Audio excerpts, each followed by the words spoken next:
24. Patay ang isang rider ng motorsiklo matapos tagayin ng isang lalaking nag-amok sa Cubao sa may lungsod ng Quezon. Si Steve Dailisan, naka-alerto 24. Bakas pa ang dugo sa isang bahagi ng bangketa ng EDSA Cubao, Quezon City matapos mag-amok ang isang lalaki pasada alas 9 kaninang umaga.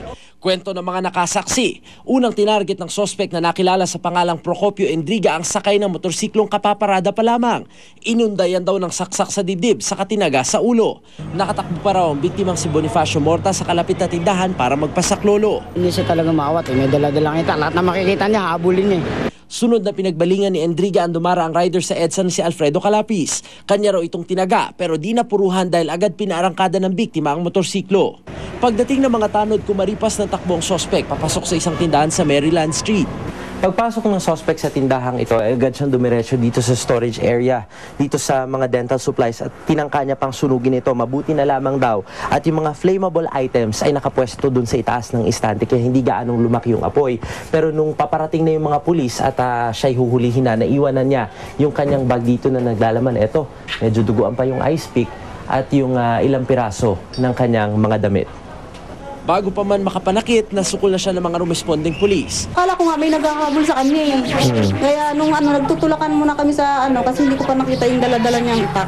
Nung nakita ko na may dala sa itak, kaya ako tumakbo eh. Dead on arrival sa ospital ang biktimang si Morta. Ginagamot naman si Calapis dahil sa tinamong taga sa balikat at likuran. Na-recover ng pulisya ang 14 na pulgada ang haba ng patalim na umano'y ninakaw lang ng sospek sa tindahan sa Cubao. Gutom ang idinadahilan ng sospek kaya niya nagawa ang krimen. Nangyari lang lahat. Nasisisira ako, nagkasala ako.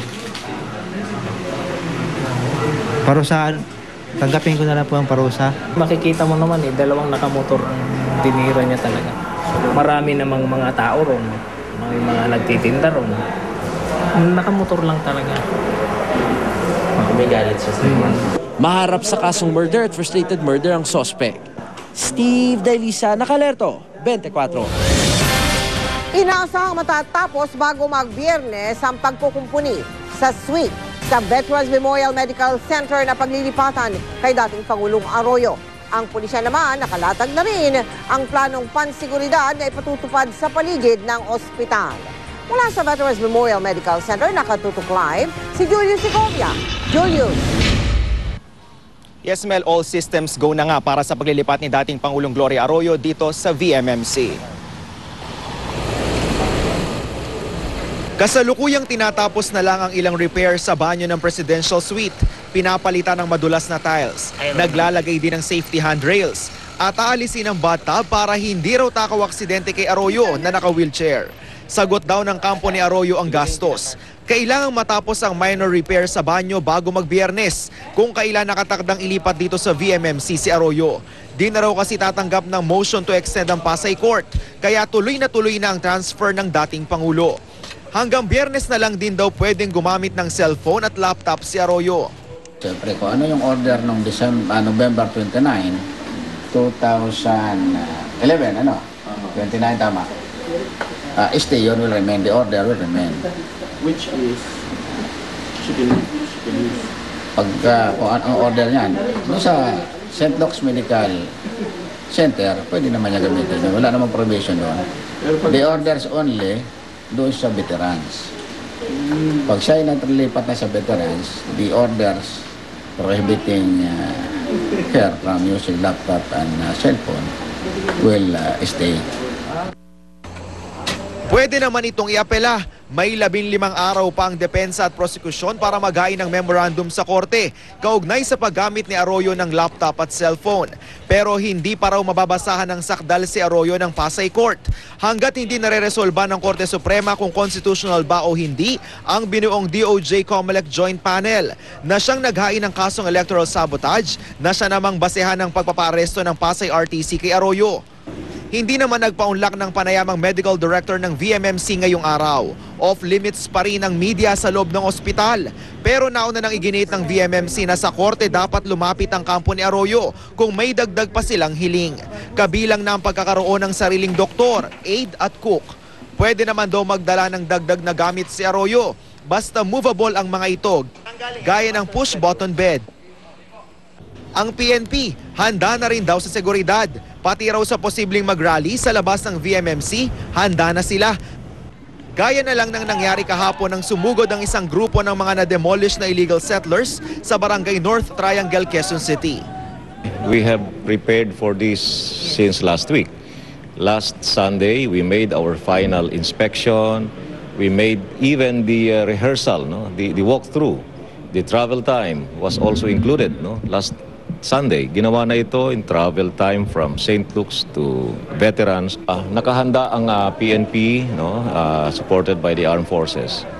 Alam natin na mayroong mga nagpaplano for mga rallies, pero dinagdagan na rin namin yung aming mga contingencies dito. Nakahanda ang ating mga security personnel. Hati naman ang ilang veterano at kaanak nila sa hospital arrest ni Arroyo sa VMMC. Kung ilang naman.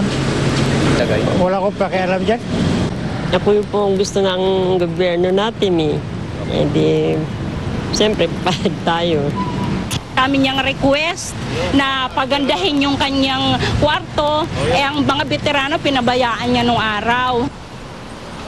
Mel, sa mga oras na ito, ilabas-masok pa rin naman ang mga police mobile dito sa VMMC dahil na rin yan sa mas pinahigpit na seguridad sa ospital.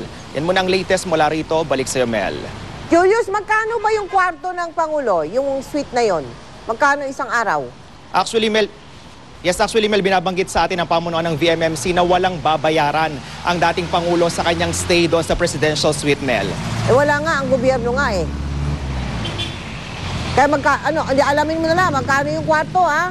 Malaman namin. Maraming salamat sa iyo, Julius Segovia. Sige, Mel.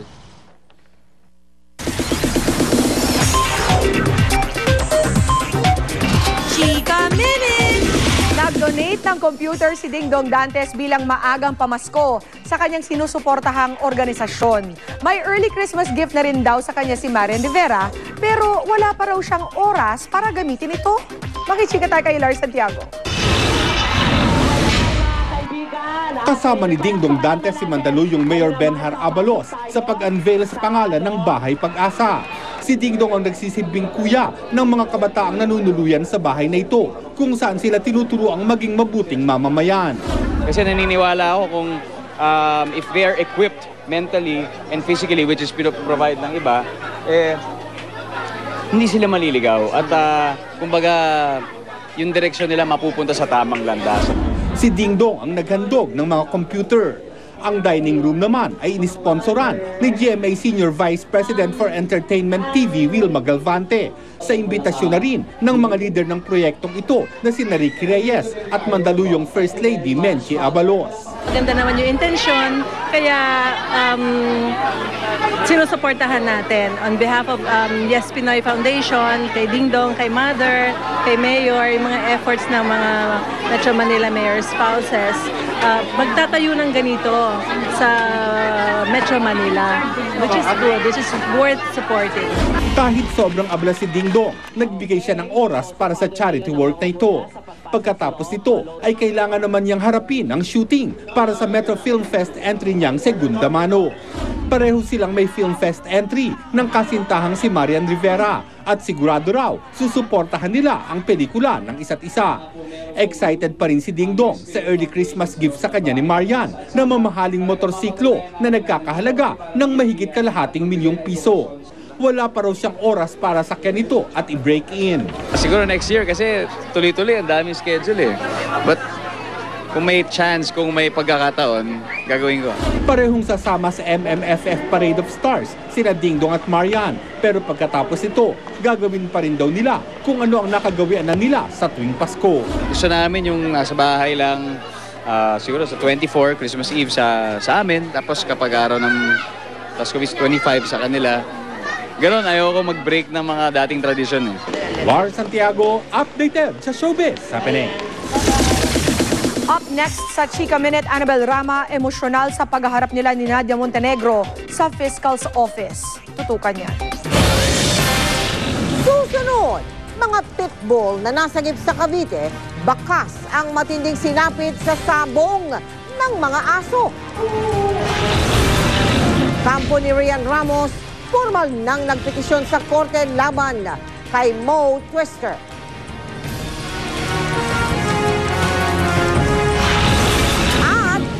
bagong tuklas na planeta?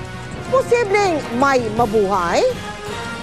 Tutukan lahat ng yan dito lang sa 24 oras.